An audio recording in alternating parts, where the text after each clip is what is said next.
நாள் ஒரு ஆள் மலை பாதையில் தனியாக போகையில் திடீர்னு அவனை ஒரு புலி துரத்துச்சுன்னா. ஒரு நாள் ஒரு ஆள் மலை பாதையில் தனியாக போகையில் புலி அவனை திடீர்னு துரத்த அவன் ஒளி இடம் இல்லாமல் ஓட ஓட புலி அவனை நெருங்க நெருங்க அவன் மேடை ஏறி அந்த பக்கம் பாஞ்சா. அந்த சரிவில் ஒரு மரம் இருந்தா அவன் இலைய விட்டு கிளைய விட்டு கடைசியில் கையில் சிக்கின கொடியை பிடிச்சு தொங்குனா. எனக்கு பயமா இருக்கிறாங்க சார். கீழே குதிக்கலாம்னா அதுல பாதாளம், மேல புலி காத்திருக்கு.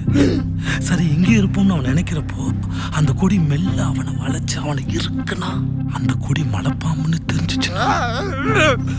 மன்னிப்பு மன்னிப்பு மன்னிப்பு மன்னிப்பு. ஒரு நாள் ஒரு ஆளை புலி துரத்து அவன் ஓட ஒளி இடம் இல்லாம மேடை தாண்டி சரிவில் பாஞ்சு அங்க மரம் இருந்து இலையை விட்டு கிளையை விட்டு கடைசியில் சிக்கின கொடியை பிடிச்சு தொங்க அந்த கொடி பாம்புன்னு தெரிய மேல புலி கீழே புல்லும் அங்கே இருக்கலாம்னாலும் மலைப்பாம்பு முழிக்கணும்.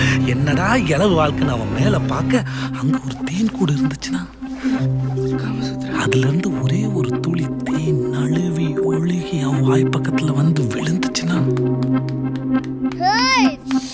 ஒரு நாள் ஒரு ஆளை புலி துரத்த அவன் ஓட ஓடி இடமில்லாம மேடை தாண்டி சரிவுல பாஞ்சு அங்க மரம் இருந்து இலையை விட்டு கிளையை விட்டு கடைசியில் சிக்கின கொடியை பிடிச்சு தொங்க அந்த கொடி பாம்புன்னு தெரிய என்னடா இளவு வாழ்க்கைன்னு அவன் மேல பார்த்தா அங்க ஒரு தேன் கூடு இருந்தா அந்த தேன் கூட்டுல இருந்து ஒரே ஒரு துளி தேன் நழுவி ஒளி அவன் வாய் பக்கத்துல வந்து விழுந்தா. மேல மரணம் கீழே சாவு அங்கே இருந்தாலும் அழிவது எல்லா பக்கமும் முடி நிச்சயம் தெரிஞ்சதுக்கு அப்புறமாவும் அவன் ஒரு நொடி பாம்பாவது பள்ளமாவது புலியாவது புண்டையாவதுன்னு உசுறு போனா மசுறு போச்சுன்னு கவலையே போடாம நாக்க நீட்டி தேனை நக்கி ஆகாண்டு சொன்னா.